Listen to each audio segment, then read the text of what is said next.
Teddy and David. They'll be talking about securing embedded projects. So please give them a warm round of applause.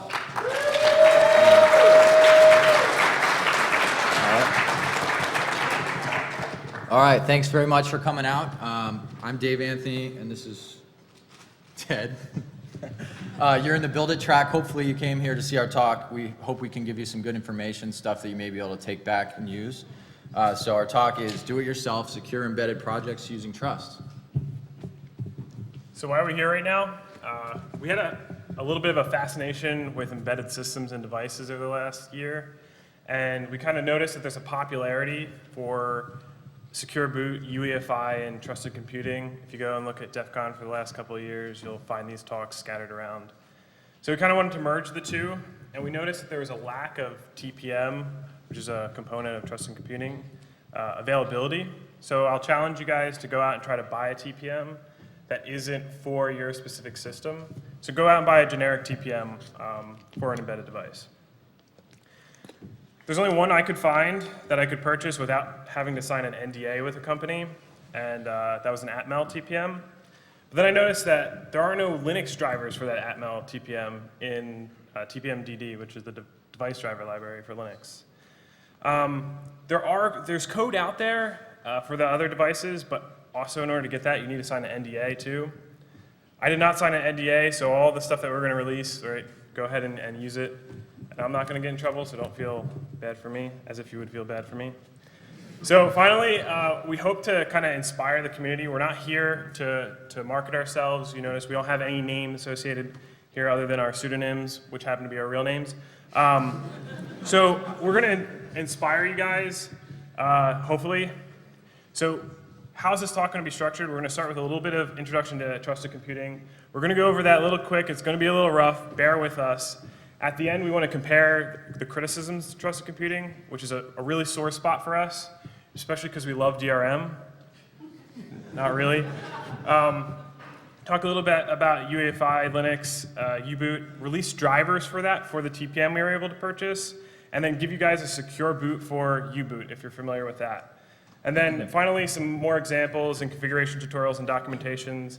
And then we have we kind of put our money together over the last couple of months, and we were able to buy 100 TPMs and clocks and little breakout boards to give away for you guys today to help bootstart your projects. So what I'm not sure how to give these away yet. Oh, okay. What I'd like to do is give 50 of them away if you can suggest to us afterwards like a cool idea for using trusted computing or TPMs in embedded projects. The additional 50, I'd like to ask for a $5 donation to Hackers for Charity, and then I'll give that to them anonymously, if you guys are okay with that. All right, let's roll. All right, so part one. Maybe you already came here with a little bit of knowledge about trusted computing. If that's the case, bear with us for a little bit as we get started. We want to bring people who are new to this, give them a little bit of information as well. So basically, a TPM or a trusted platform module is a chip which implements functions and capabilities outlined by the trusted computing group. They have a specification document that it adheres to. And these provide very powerful capabilities, and these capabilities can also be limiting. So for those of you who kind of roll your eyes at trusted computing because it can be used for bad, we will approach that. We're not naive. We are aware of these criticisms. So we'll get into that a little bit later. But one of our goals here is to minimize the pain about learning about TPMs. Trusted computing can be a little bit complicated to get into, and we hope to give you a little initial brief on that. So anyways, let's see. Okay, so the goal of this presentation is to be, number one, provide you with some real-world knowledge of how TPMs work and show you how they can be used in a secure or trusted boot. We're going to explain the differences between that. We're going to show you how you can actually use TPMs in the software world. We can use it for measuring software integrity. That can be local or remote. And hopefully you guys will actually have better ideas than we can even show you. So we'd hope to inspire your imagination with this talk. So let's get in, excuse me. Let's get into the building blocks of what makes up a TPM. It's a physical chip, excuse me. So it contains such building blocks as a cryptographic processor. So we are able to perform certain cryptographic functions, hashing, The TPM includes protected storage, it includes non-removable private keys, as well as measurement registers. And these measurement registers are kind of integral to the discussion of a TPM and the understanding of it. So we have these things called platform configuration registers. Each of them are 160 bits wide. They're just a place for storage. There's 24 minimum outlined in the TPM specifications, and this is not writable. You can't write to these TPMs. The only thing you can do with them is you can either reset them, you can read from them, or you can extend to them. And the extending to them is the interesting part. So basically, let me elaborate a little bit on that. We have basically this extend function. So when you extend to it, you're hashing, it's kind of like a rolling hash, if you will. You can use it on any time you're executing code, you can extend that code to the PCR. So you can imagine as your machine boots up and you're carrying through this process of execution, you can extend to the PCRs, and that kind of tracks the path your machine's taking. So another thing we wanted to point out is we kind of wanted to, we presume you know a little bit about asymmetric key cryptography. We don't expect you to be, real experts, but as long as you're familiar with the general concepts, we think you'll be fine to follow this. Remember, a TPM is just a passive device that provides building blocks for your projects and ideas. In order to use the TPM, software support's required, and adding a TPM to your system without software is also not really going to do anything. So I'm going to go through a couple terminology and vocabulary things here in trusted computing. The first of which is ownership.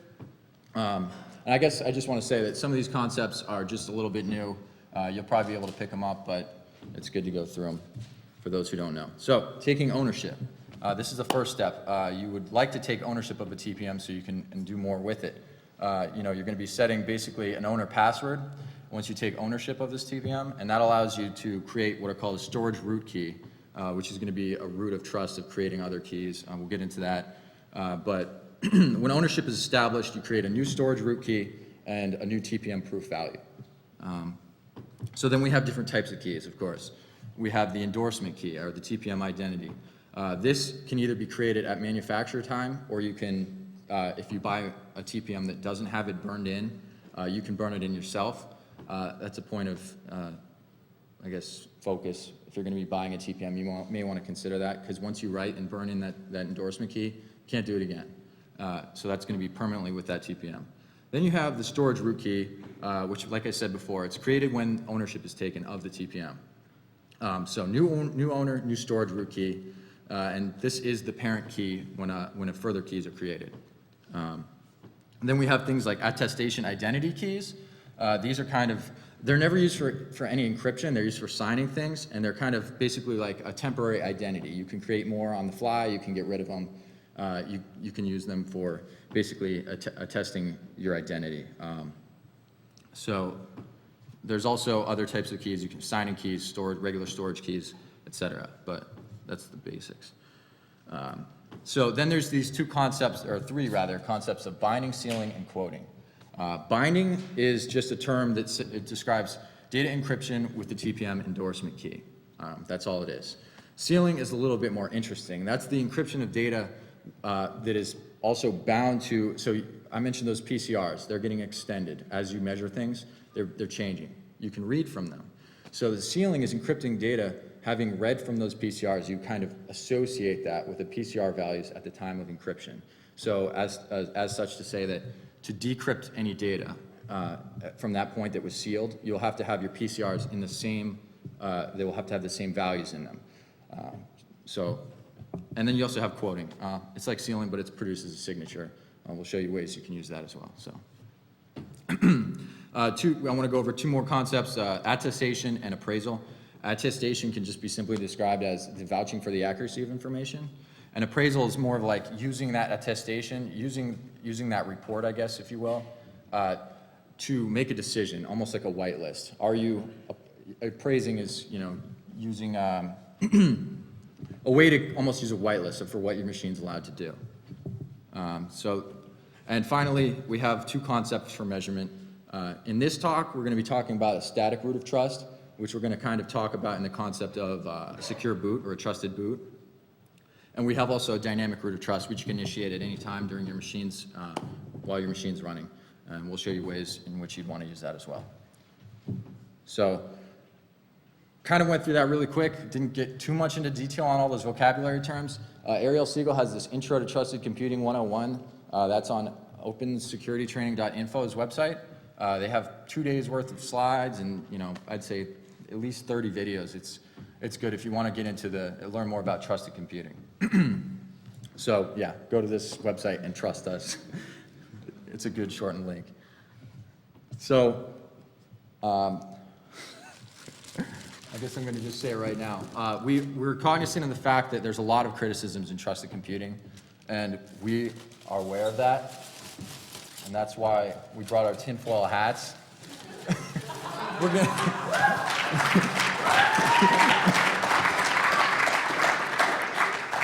So rather than taking a real Donnie Downer kind of view on these, we kind of want to offer alternative ways to look at it. Yes, trusted computing can be used to enforce DRM. Yes, it can be used for multiple things. The first of which is this remote attestation abuse. There you go, yeah. This is kind of a scary one to me. So just for sake of example, go with me here. We wanted to use a Bank of Antarctica. I hope that doesn't exist, but say there's this hypothetical Bank of Antarctica, and they provide a service, and you guys are all members, and you want to check the status of your bank accounts. So you have we'll say you have a tablet, and anytime you want to connect to use our service, we want to make sure that your machine's in a state that we like. So when you connect, we remotely attest the state of your machine, and if we don't like that state, we can do things like, okay, well, we can remove service until Ted figures himself out. We can't deal with you. So obviously that's like a pretty bad thing, or it puts a lot of power into someone else's hands. Maybe you can use that in a creative way though. Maybe you can use it for your embedded project. Maybe you want to test the state of your devices to make sure they're working. So could be bad. Hopefully it's used in a good way. There's also what we want to cover is the manufacturer trust. If you guys remember the endorsement key, that's a big thing. It can't be changed. So if you're buying a TPM or a device with a TPM that has that burned in, do you know that your manufacturer didn't copy off your public key? And then if you combine that with the user registration, if you were able to, say, buy a tablet and you registered that tablet and they copied off your public key, well, you almost have like a perfect pairing of a device to a person. So it's not the best. Maybe an alternative would be just to buy an EK-less TPM. It's just a thought. And then we have privacy. I talked about these attestation identity keys. You can change those. You can change them for every service you want to use your TPM with. If you don't change those, you kind of are making a mapping. Everyone, if they were able to coordinate their efforts, they would see, okay, you're using Bank of Antarctica, you're using service X. Almost like the concept of like a super cookie, right? If you're not changing it out, it's kind of fingerprinting you to people. So as long as we raise awareness about those keys and the fact that they can be changed, you can kind of stop that critique. So, booting securely in the non-embedded world. Boot.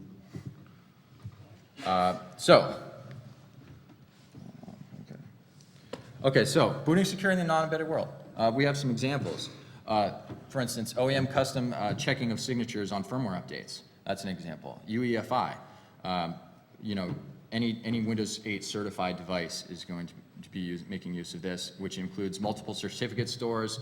You can interact with TPMs. You can do secure boots. Very cool. And you also have like a modified grub bootloader you can use to work with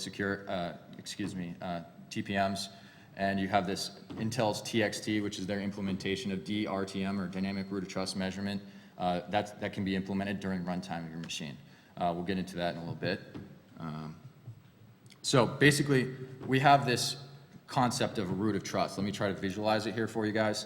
You anchor that at a root of trust, and then you implement measuring at each execution of pre-OS code. So you shrink the attack surface with a longer chain of measurement, and pushing the root of trust to the far left as possible. If you do not measure a component or a portion of executable code, the measurement chain is then broken, and you cannot perform checks or attestations from that point forward. A dynamic root of trust measurement will work, but that's creating a separate measurement chain, as you can kind of see here. So that doesn't make any assurance about system integrity from that point forward. You can use that for things perhaps like starting a VM and trying to measure or test the state of a VM. So it's just creating you can still attest or measure things, but it's just creating a separate chain. So just to recap measurement, let's see. So think of it as a fancy word for secure logging. System designers can implement a static or dynamic root of trust measurement, but it's a struggle, right? You may be bound to the implementation of your OEM or system designer.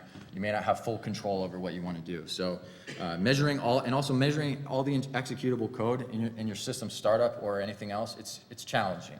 And that's no joke. So I'm going to hand it over to Ted now and he's going to talk about TPMs on your embedded device. Okay, everyone take a breather. We're over.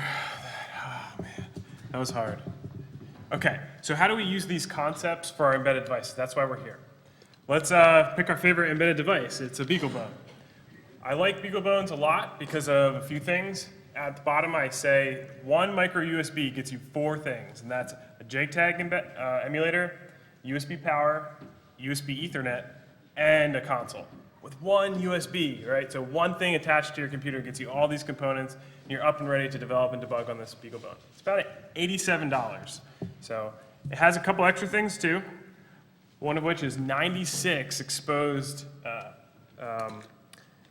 pins, which have up to 7 configuration options per. There's a lot of things that you can do there. A lot of creativity you can apply. And your favorite Linux distribution probably runs on this BeagleBone. If not, it's somewhat trivial to get it to run. So what does it have in it? Here are some of the basic components. 5, 3.3, 1.8 volts over that expansion board. It has Ethernet. We see a memory controller at the bottom, USB. It has a TI AM3359 processor with 256 megs of RAM. You can buy other system on boards that have more than that, but this is okay for what we're going to do right now. 87 bucks. Has a lot of other things too. Just throw a bunch of little blocks up there to kind of cover that. Of which I'm going to highlight in blue the things that we're going to utilize and green the things that we need to pay attention to. And I'm also going to put timer up there in red because we need a timer for our TPM. Unfortunately, if we use the timer on the board, we're going to run into some problems. So I'll say for testing only, we can use that timer too. And then finally, our TPM is going to sit on the I2C bus and talk over I2C to the BeagleBone. So for that TPM, we're going to use 4 pins other than the power and the ground, 2 for our I2C bus. And so we're going to talk to the BeagleBone, to the TPM. We're going to use the exposed pin sysreset N, which is bound to the processor's soft reset and hard reset on the board.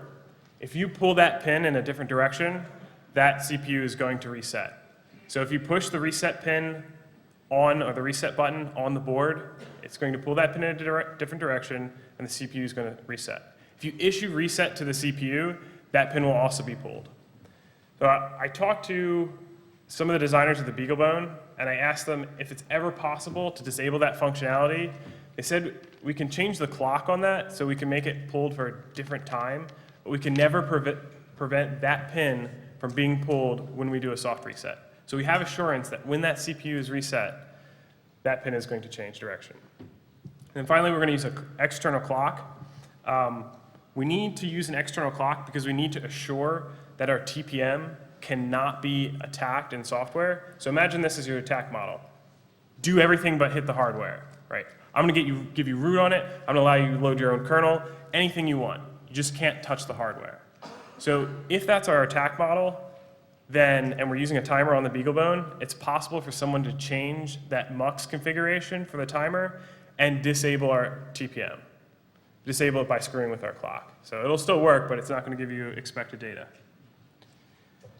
So here's the schematic for that. I'm glad you can all read that right now. The software for getting this running in U-boot and Linux, the driver for it, is on my GitHub. We'll pass these slides out to ShmooCon afterwards. If not, write this down really quick, go. And then we also have a UEFI modified security package on GitHub as well. The default security package, and we took that from TianoCore. The default security package only uses memory mapped I/O to talk to a TPM. Unfortunately, with the I2C bus, we don't have that option. So I kind of mucked around with the security package and tried to make it more flexible. I did a really poor job. The answer is it does support I2C. I'm not sure if it still supports memory mapped I/O TPMs, but who cares? All right. Manufacturers that make TPMs right now in blue are ones that you can purchase that are discrete devices that's not bound to the system that you purchased. So it's not like going to eBay and saying, I have a Lenovo, whatever, here's the TPM that I want. You can absolutely do that, but here you can buy these and start using them for your devices right now. Out of which, I was only able to get an Atmel chip. That's the only one I could actually put money down and get it. The others, they'll advertise it in their product catalogs, but I wasn't able to find a way to purchase them.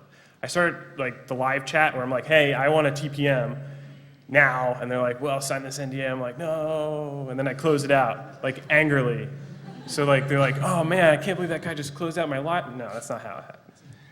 So it's the 1897 SC3204T if you want the I2C chip. Otherwise, you're getting an LPC chip. About $6.30 to $6.50, depending on where you're buying them, and the configuration of the TPM. You get it from DigiKey, Mouser, or AVNet Express. And then there's also an option on each one of these sites for purchasing an EK-less TPM. That means that EK identity of your TPM isn't on there. You have to do it yourself, which just gives us a little bit of assurance that the manufacturer doesn't know that public key is bound to the person who's making that purchase order, right? So they can't put it to your credit card and say, hey, I know Ted bought this. So I suggest getting an EK-less TPM. All the TPMs I have up here are EK-less, so you have to generate the EK before you start using it. All right, let's focus in on the things that I called out. We need a board. We're going to need an alternate storage. There's also something in green that I kind of glazed over. We're going to need a TPM, and we're going to need an external 33 megahertz clock. So they're going to suggest to you that you get this really nice, solder mount clock. I'm really bad at soldering, so I bought a SOIC package. And that also happens to be A, cheaper than buying the surface mount clock, and B, programmable. So now, I'm giving all those out too. Now you can actually change that clock and test to see how the TPM responds when you give it something other than 33 megahertz. So I thought that was a little fun. I saved a little bit of money, and it's easier to solder. Whoa, it's blue now. All right, so using those things, let's create a static root of trust measurement on the BeagleBone. Okay, I don't want to run through this too fast, but it's going to be a lot of information. We have about 20 minutes left. So before I start, there's a lot of potential for error here. A static root of trust measurement implies a set of routines secured from any software attack possible. So remember that attack model we had. So in order to do that, we have to prevent writing to the thing that's going to initialize our static root of trust measurement. Well, MMC0 on the BeagleBone has a write protect pin. It's exposed at P842 on the BeagleBone. Unfortunately, it's multiplexed with other pins. So if I'm controlling the software, I can change that, and now that storage is not write protected anymore. So we're going to give you a couple of suggestions. Here are our options. So the first option, which is probably the best, is to use a second storage device, MMC1. And then on the BeagleBone, we pull the boot configuration such that that becomes our default boot. Afterwards, if you change those pin settings, it doesn't matter because the BeagleBone is only looking, and the processor is only looking for its boot configuration based on the pull of the pins when it hits a reset. So we're okay there. Similarly, if we're feeling a little bit more fancy, we can also grab that code from a USB or SPI, something that we know is write protected. In the first, we have to pull the write protect pin on that MMC1. Or we have this really badass option, which is we can permanently disable writing to any one of our SD cards and put that into MMC0. We write a program CSD command, command 27, pulling 13 high, and then that chip, that storage card, will never be able to be written to again. So it's not very flexible, but it'll work.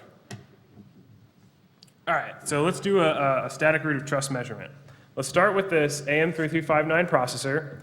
Has some ROM code, and it's going to go to its default boot configuration, and it's going to execute that code. So we just said that that first thing that it's going to boot, we have on write protected storage. So that default device now at MMC1 is going to look at partition 1 for a FAT, and it's going to look for a file called MLO. In TI's world, this is Xloader. In U-Boot's world, this is the second phase loader. We'll talk about that. And we assure that this is write protect storage because we're doing some modification out of the options presented before. So second phase loader, the first phase would be the ROM code, the stuff that you can't change that's being executed on the CPU. And this is where we initialize our static root of trust measurement. So code that cannot be changed is going to start up the TPM. And then after that, going forward in our execution, that SPL code, the MLO, is going to measure U-boot or UEFI, and then subsequently measure everything it's about to execute after that. So after MLO, we can start executing from read-write storage, because now we're measuring. So, okay, now we have a static root of trust measurement. Let's use that for a secure boot. So we're going to implement this version of secure boot with sealing and unsealing. All right, little recap. As long as the boot pins are not changed, this device is write protected. So we can execute MLO, and then MLO can read U-boot. After which, we're going to do a PCR extend of the hash of that U-boot that we're about to execute. And then we try to unseal the state of U-boot that we had sealed previously and that we know is good. Depending on the output of that unseal, we can make a decision, a success or failure. On success, we can start executing U-boot. Failure, we just halt the CPU. So this is what we're doing in the TPM, this little green box here. We're extending and we're trying to unseal. Now this looks a little weird because I didn't mention a lot of things that we have to do before we can get to this step. So let's recap what the MLO is doing. It's initializing a TPM, so it's running a startup command for the TPM. It's doing a self-check on the TPM. It's verifying configuration, so like A, you took ownership of it. It has an EK, and you have some protected storage on that TPM that is going to load some sealed data. We're going to read U-boot. We're going to extend a PCR with the value of that hash. Then we're going to read a sealed U-boot blob. And then we're going to try to unseal that blob. So, all right, now it's kind of a little bit more obvious. Before we can secure a boot, we have to seal a blob for U-boot. But one more thing. During the secure boot, that second phase loader is verifying the U-boot it just read as the expected U-boot by sealing the extended PCR. So remember, we need to enforce the state by sealing those PCR values. So we cannot unseal unless the PCR values are the same as when we had sealed previously. That means that we must seal while the PCRs are correctly extended. So how does this look in a little block diagram with a lot of my favorite colors? Well, we're going to read U-boot, extend, unseal that blob, and then we're going to run into a problem because we don't have a sealed blob. It's going to mess up. So we allow execution to continue. We're going to execute U-boot, and then once U-boot is executed and extended, we're going to write a blob. And then later when we want to do a secure boot, we're going to recompile that MLO to prevent that oh my god problem, allow it to read, extend, unseal, and then make that decision. So that oh my god problem requires us to recompile MLO. That's not really a good thing. And then afterwards, we have to prevent arbitrary writes to the access of that blob on storage. So in this example, we bind that blob to a physical presence state for the TPM. If that physical presence isn't asserted, then we cannot read or write. So if MLO is enforcing a secure boot, changing the U-boot binary is not possible. That's not very flexible. So I just want to call this out. This is a problem. And another aside, we use the TPM's NVRAM to enforce the protected storage of that blob, but also because it's an agnostic way for us to read and write, so we don't have to support file systems and all that kind of jazz. So, okay, let's do that again, right? Let's do a static root of trust measurement for a secure boot, but this time instead of sealing and unsealing, let's use signatures. All right, let's see how much flexibility this gives us. Start again, reading the MLO, and then having the MLO read U-boot. So we have our static root of trust measurement initialized. This time we're going to read another thing too, which is going to be a signature for that U-boot. We're going to extend, and instead of unsealing, we're going to replace that with an RSA Verify. So we're going to try to verify that signature. If it matches, then we're going to make that decision of whether we want to succeed. If it doesn't match, we're going to fail and halt the CPU. Now, the only thing we're doing for the TPM now is this PCR extend, and even that is optional, right? We can implement signature checkings without a TPM. That's not new. But in this example, we're not only checking the signature of code that we're about to execute, we're logging that measurement of it. So we're going to maintain a measurement chain of everything we're about to execute. And that's going to give us a lot of flexibility in the future, which we'll talk about. So what do we do a priori in a signature-based secure boot? Not very much, and there's no oh my god problem in this case. We compile MLO, we give it a public key, and then we sign uboot.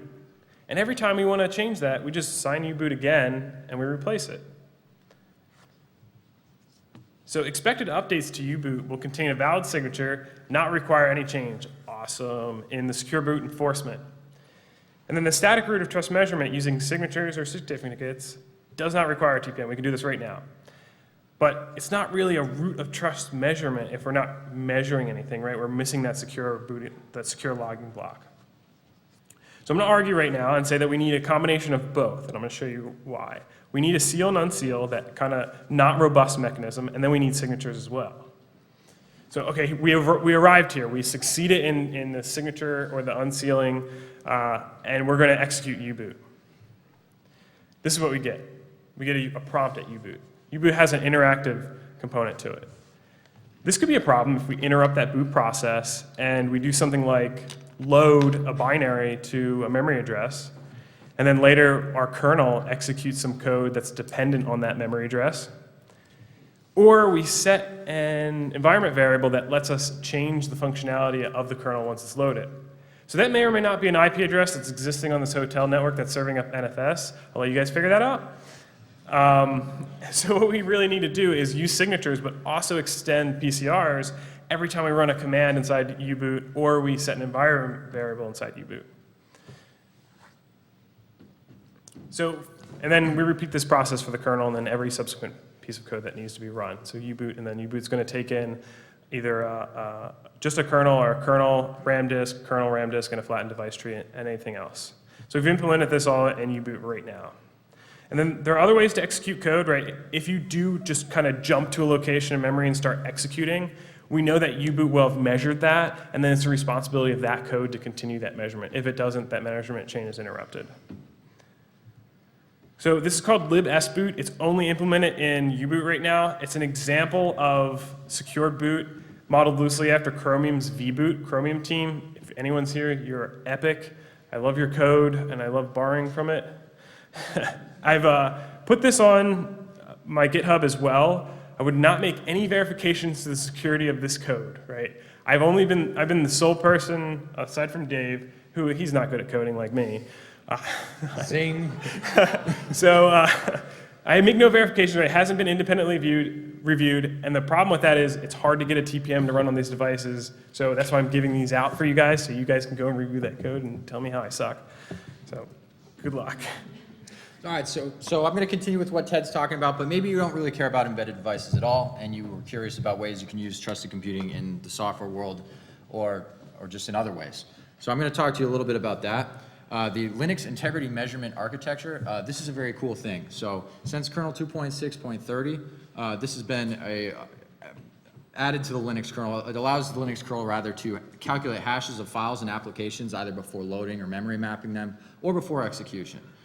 So it originally allows just the writing to this log file, and what you can see here is that log file. And in order from left to right, you can see the PCR, which default PCR these things are stored or extended to in is PCR10.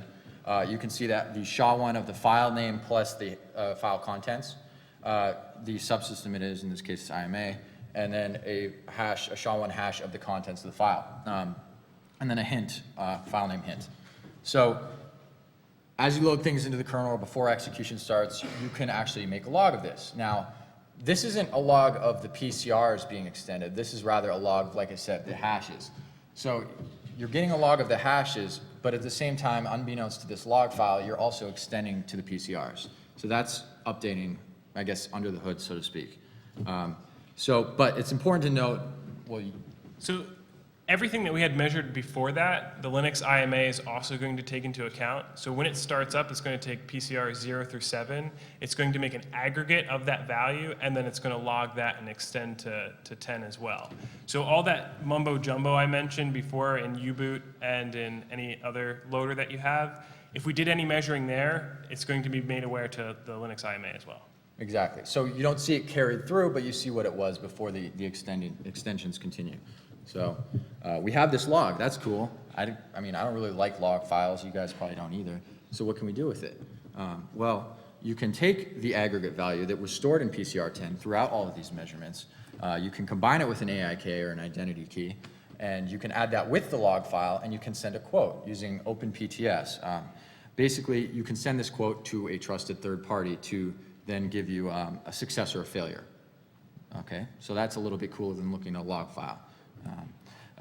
But again, remember, for this success failure to happen, there has to be that initial, the a priori recording of what we think are good values.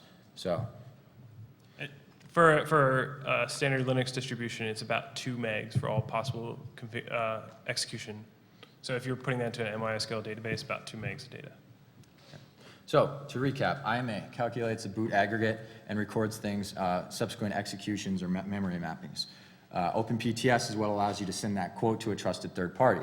I guess a real-world example of this is this Strongswan. So, with Strongswan, you can take that aggregate value, that quote, you can send it to, and I guess an example would be like an enterprise. I went back. Okay.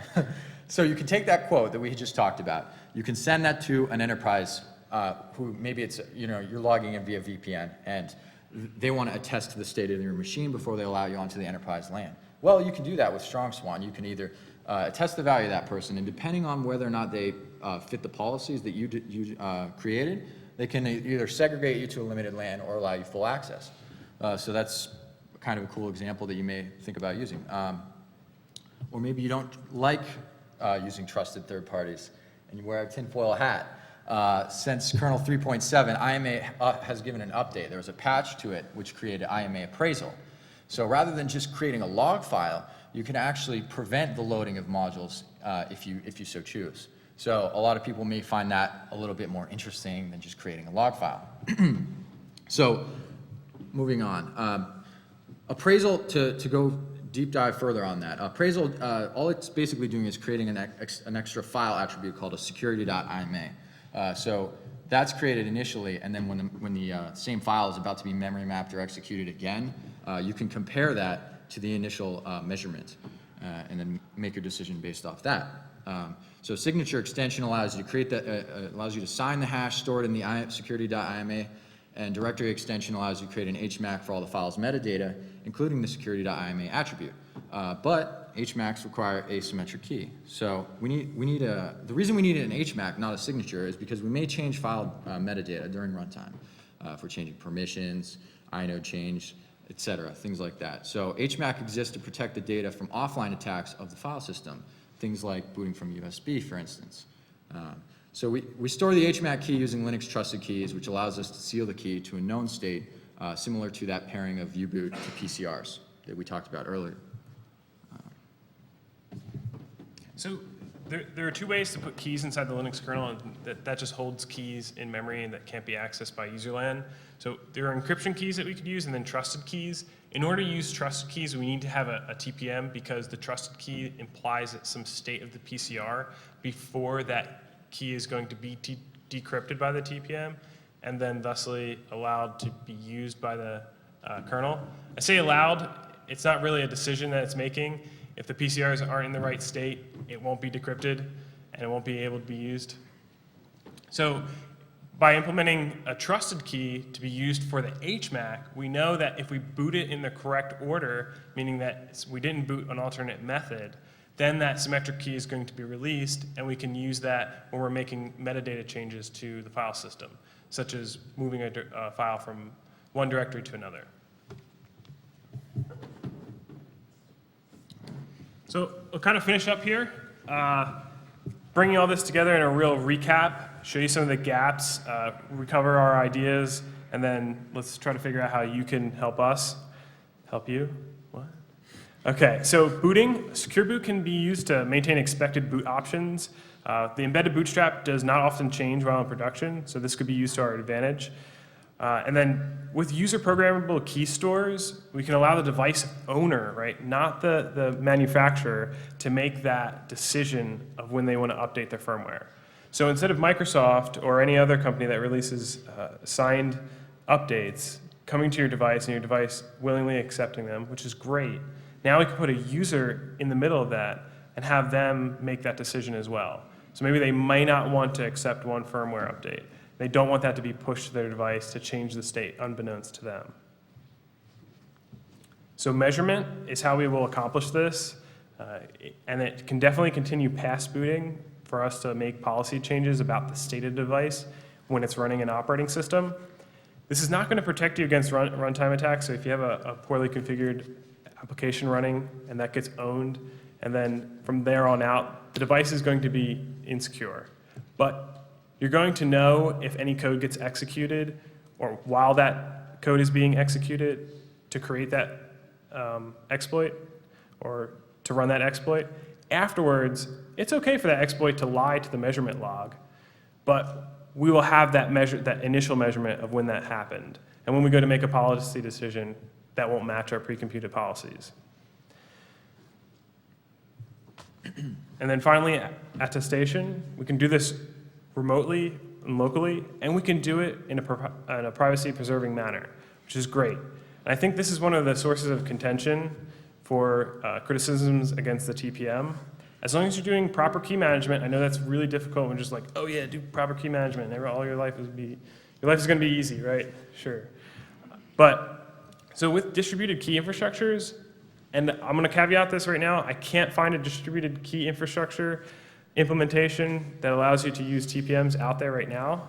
I've searched for like a couple weeks trying to find this stuff, and every once in a while when I get bored, I go and search again. There's not too many terms that I can use, but if someone could create a distributed key infrastructure that allowed me to remotely attest to the state of my TPM, and I could create that infrastructure and stand it up myself, that would be amazing. So, because that would allow user-defined or enterprise and company-defined abilities to do that remote attestation.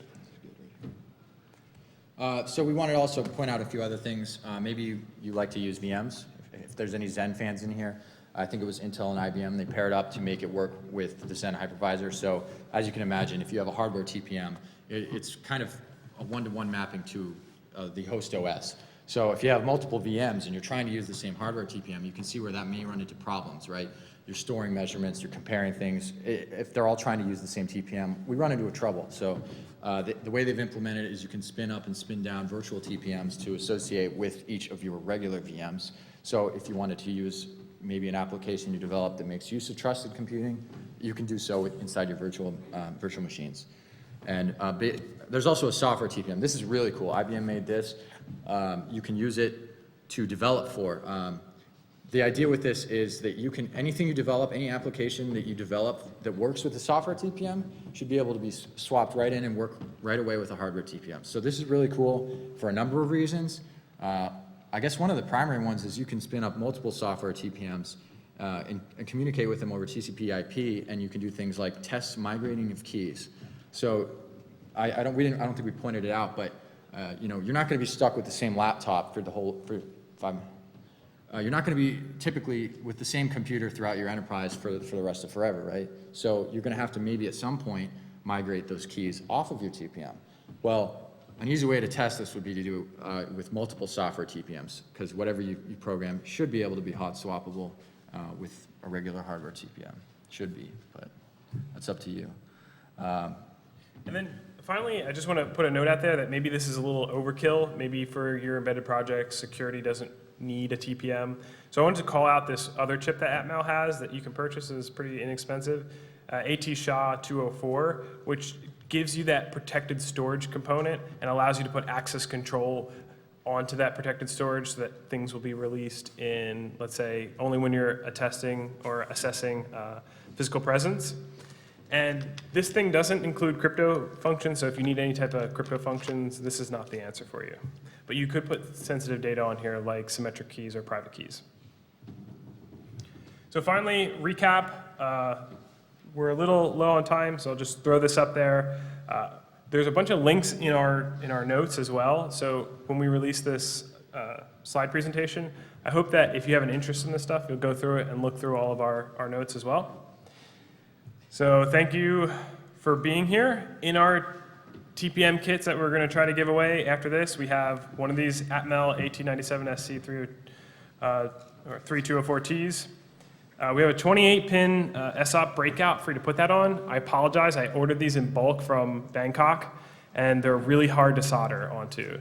So you can do it because I can do it, and I suck at soldering. I also have a Maxim DS1077Z, which is a 66 megahertz programmable oscillator. You divide that by 2 and you'll get 33 megahertz for the TPM, and it should work great. And then I have an 8-pin SOIC breakout for that. I wanted to put another note in here too. These Atmel chips cost about $6. I talked to also on live chat to someone from Mauser, and they were able to give them to me for $2 because I said I was going to come here and give them to all of you. So I want to say give a thumbs up to Mauser for that. Everywhere else, yeah, that's awesome. So everywhere else, the live chat people, although they're fun to talk to, they didn't cut me this deal. I guess my sweetheart talking skills weren't up to par that day. So this is where you're going to get. I have a link on here too. That link will go live as soon as I start handing these out. That just gives you a tutorial about how to put this together. Otherwise, all the code's on GitHub right now. Go ahead and have fun with it. Thanks for coming out.